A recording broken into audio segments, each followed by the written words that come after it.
पाठशाला स्टडी में आपका बहुत बहुत स्वागत है। इस वीडियो में हम लोग क्लास 10th प्रश्नावली 1.2 एनसीईआरटी का प्रश्न संख्या 3 को सॉल्व करेंगे। प्रश्न संख्या 3 में आपको दिया गया है कि अभाज्य गुणनखंडन विधि द्वारा निम्नलिखित पूर्णांकों के एचसीएफ और एलसीएम ज्ञात कीजिए।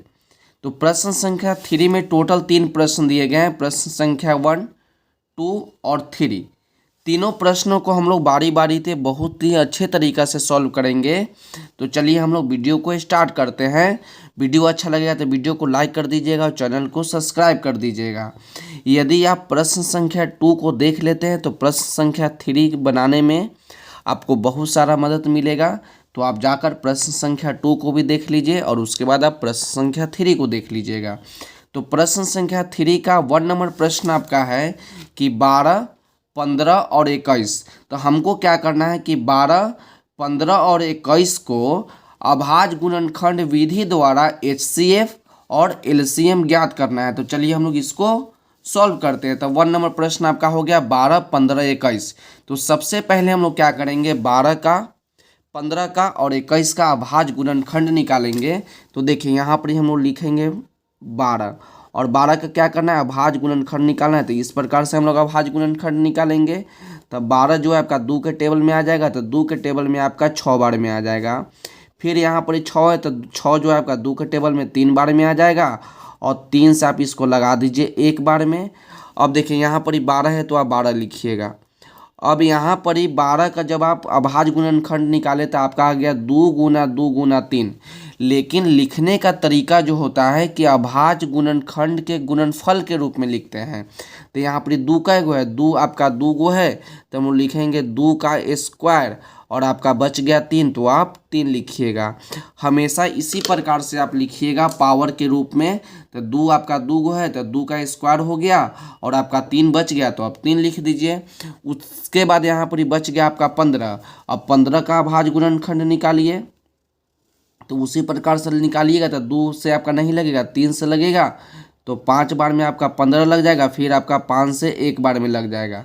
तो 15 का अभाज्य गुणनखंड कितना हो गया, 3 × 5। तो इसको लिख दीजिए 15 का आपका अभाज्य गुणनखंड हो गया 3 गुना 5। उसके बाद आप 21 का अभाज्य गुणनखंड निकाल लीजिएगा। तो जब आप 21 का अभाज्य गुणनखंड निकालिएगा तो डायरेक्ट आप 3 से लगा दीजिए 7 बार में और 7 आपका 1 बार में लग जाएगा। तो 21 का अभाज्य गुणनखंड आ गया आपका 3 गुना 7। तो आपको क्या करना है, एलसीएम और एचसीएफ निकालना है। तो हम लिखेंगे यहाँ पर एलसीएम। तो एलसीएम किसका किसका निकालना है, तो एलसीएम आपको निकालना है 12 का, 15 का और 21 का। और एलसीएम निकालने का तरीका हम आपको बताए थे कि एलसीएम निकालने का तरीका होता है कि जितना भी 12 का अभाज्य गुणनखंड, 15 का अभाज्य गुणनखंड और 21 का अभाज्य गुणनखंड आया, वह सारा संख्या को लिख देंगे, वह सारी संख्या को लिख देंगे। लेकिन एक बात और याद रखना था कि हम किसी भी संख्या को दोबारा नहीं लिखेंगे, हम किसी भी संख्या को दोबारा नहीं लिखेंगे। तो देखिए यहाँ पर ये आपका 2 का स्क्वायर है तो 2 का स्क्वायर आपका कहीं भी नहीं, तो आप 2 का स्क्वायर यहाँ लिख सकते हैं। उसके बाद आप देखिए यहाँ पर 3 है तो यहाँ पर भी आपका 3 है और यहाँ पर भी आपका 3 है और सबका देख रहे हैं कि पावर कितना कितना है, पावर आपका 1 1 है।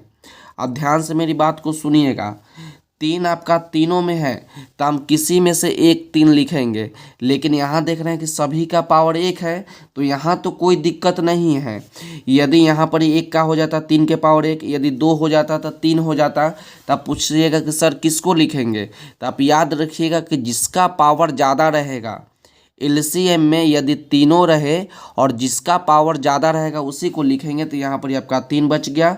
उसका देखिए यहाँ पर आपका 5 बच गया, 5 कहीं नहीं है तो 5 को लिख दीजिए, इंटू 7 बच गया तो 7 को लिख दीजिए और इसको आप मल्टीप्लाई कर दीजिए। तो आपका हो गया 2 का स्क्वायर गुना 3 गुना 5 गुना 7। तो गुना कीजिएगा तो आपका हो जाएगा 420। तो यही आपका आंसर हो गया एलसीएम। अब निकालते हैं हम लोग एचसीएफ। तो एचसीएफ कितना किसका किसका निकालेंगे, 12 का, 15 का और 21 का। तो एचसीएफ निकालने का क्या तरीका होता है कि जो तीनों में होगा तो यहाँ पर ही तो तीन संख्या है, तो तीनों में देखेंगे। यदि दो संख्या रहता है तो दोनों में देखते हैं, तो तीनों में जो संख्या होगा, तीनों में जो संख्या होगा वही संख्या आपका एचसीएफ कहलाएगा। तो देख रहे हैं कि यहाँ पर भी 3 है, और 15 में भी आपका 3 है, और 21 में भी आपका 3 है, और सबका पावर आपका 1 1 है, तो आपका एचसीएफ कितना हो जाएगा, 3 हो जाएगा। आप बोलिए कि सर यदि तीनों में रहे लेकिन सबका पावर अलग अलग है, तो आप याद रखिएगा कि जब ऐसा कंडीशन आएगा तो अब हम लोग जिसका पावर कम रहेगा उसी को लिखेंगे, जिसका पावर कम रहेगा उसी को लिखेंगे। तो आपका एलसीएम निकल गया 420 और एचसीएफ निकल गया आपका 3, तो यही आपका आंसर हो गया। चलिए हम लोग प्रश्न संख्या 2 को सॉल्व करते हैं। 17, 23 और 29 का अभाज्य गुणनखंड निकालना है। तो देखिए आपका 17 का अभाज्य गुणनखंड नहीं निकलेगा, तो 17 केवल तो 1 के टेबल में है, नहीं तो आपका 17 के टेबल में है, तो 17 को लिख सकते हैं हम लोग 1 गुना 17, इस प्रकार से लिख सकते हैं। उसके बाद आपका 23 है तो 23 लिखिए, 23 भी आपका केवल 1 के टेबल में है और 23 के टेबल में है, तो इस प्रकार से लिख दीजिए। उसका बच गया आपका 29, तो 29 को भी लिख दीजिए, और 29 भी जो है केवल 1 के टेबल में है और 29 के टेबल में है, तो 29 लिख दीजिए।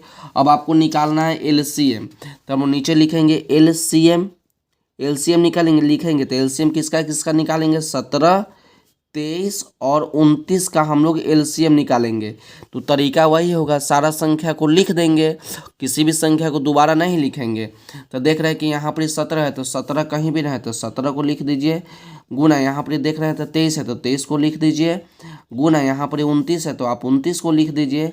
अब तीनों का आप गुना कर दीजिए, 17 गुना 23 गुना 29, तो जब इसको गुना कीजिएगा तो आपका हो जाएगा 11,339, 11,339। इसको आप गुना कर आप चेक कर लीजिएगा, 17 गुना 23 गुना 29 को जब गुना कीजिएगा तो आपका हो जाएगा 11,339। अब हम लोग एचसीएफ निकालते हैं, एचसीएफ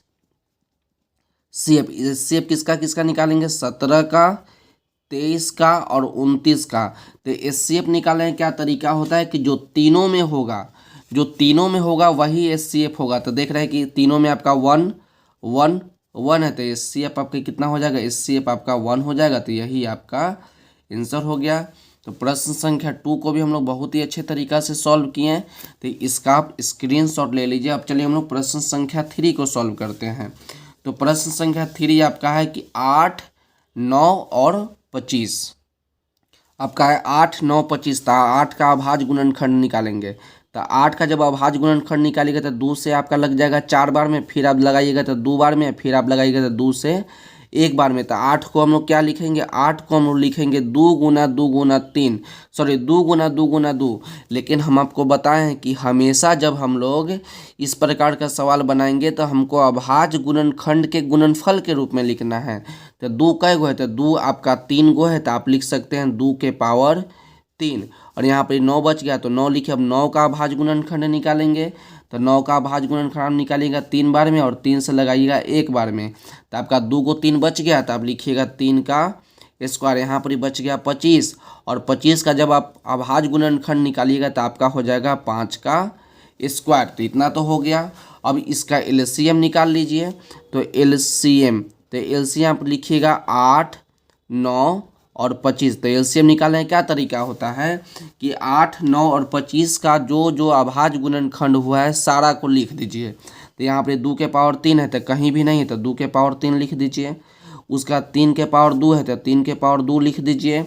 उसके बाद 5 के पावर 2 है तो 5 के पावर 2 लिख दीजिए। सभी को गुना कर दीजिए, तो 2 के पावर 3 तो आपका 8 हो जाएगा, 3 के पावर 2 तो आपका हो जाएगा 9, और 5 के पावर 2 तो आपका हो जाएगा 25। जब इसको गुना कर दीजिएगा तीनों को आपस में तो आपका हो जाएगा 1800। तो आप इसको लिख दीजिए 1800, यही आपका एलसीएम हो गया। अब इसका एचसीएफ निकाल लेते हैं। तो एचसीएफ निकालेंगे हम लोग 8, 9 और 25 का। तो एचसीएफ क्या होता है कि जो तीनों में होगा वही आपका एचसीएफ होगा। तो देखें इस तीनों में कुछ भी नहीं है, तो कुछ भी नहीं तो 1 1 अपना मन से लिख सकते हैं, गुना 1 गुना 1 और गुना 1। किसी भी संख्या का 1 से गुना कीजिएगा तो वही संख्या होगा, संख्या में कोई बदलाव नहीं होता है जब हम 1 से गुना करते हैं।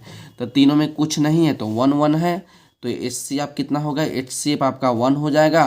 तो यही आपका आंसर हो गया। तो प्रश्न संख्या 1, 2 और प्रश्न संख्या 3 को हम लोग बहुत ही अच्छे तरीक़ा से सॉल्व किए।